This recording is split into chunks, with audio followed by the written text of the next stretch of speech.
Firming up, let's go across to Radhika now, who joins us from Mumbai. And Radhika, what about the Mumbai North Central seat? That seems to be neck and neck. You have Ujjwal Nikam and Congress's Varsha Gaikwad, in that fight. And when Ujjwal Nikam was announced, that was a very interesting name to, throw in there into this electoral contest. Tell us what's happening.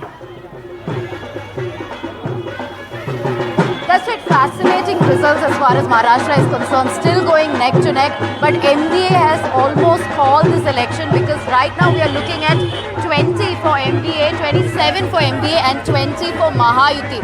And this was obviously something that was predicted by pollsters simply because of the change in political landscape. I'm outside Sena Bhavan where there's, victory dance happening, celebrations happening. This is outside Uddhav Sena Bhavan where Sena workers are celebrating in large numbers. You can see the new symbol being flaunted by Uddhav Sena members here, which is the Mashal symbol, and the flag that is being shown by people, by Sena workers, Sena members right outside Sena Bhavan here.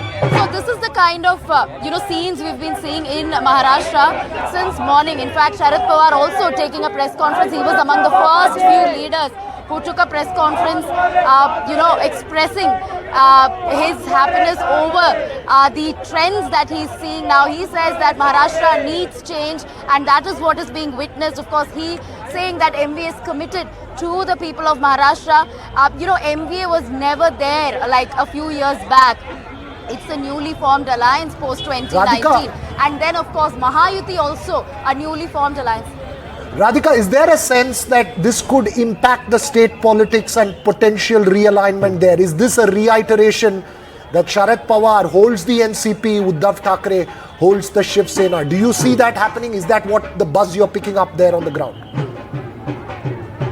Absolutely, absolutely. This is going to impact state politics to a great extent simply because assembly elections are going to happen in a few months from now, and this is going to determine what will happen in assembly elections. This is just a prelude to assembly elections or something that several of the leaders are feeling, and this is certainly a big setback as far as Eknath Shinde and Ajit Pawar are concerned. Of course, as far as NDA is concerned, it is BJP that is the big brother that is keeping Mahayuti afloat at this point. Almost 16 seats won by BJP, just about 6 perhaps being won by Eknath Shinde, and also nothing that is being won by Ajit Pawar. There were disputes even before the announcement of candidates and seats, even at during the phase when announcements were being made as far as candidates were concerned.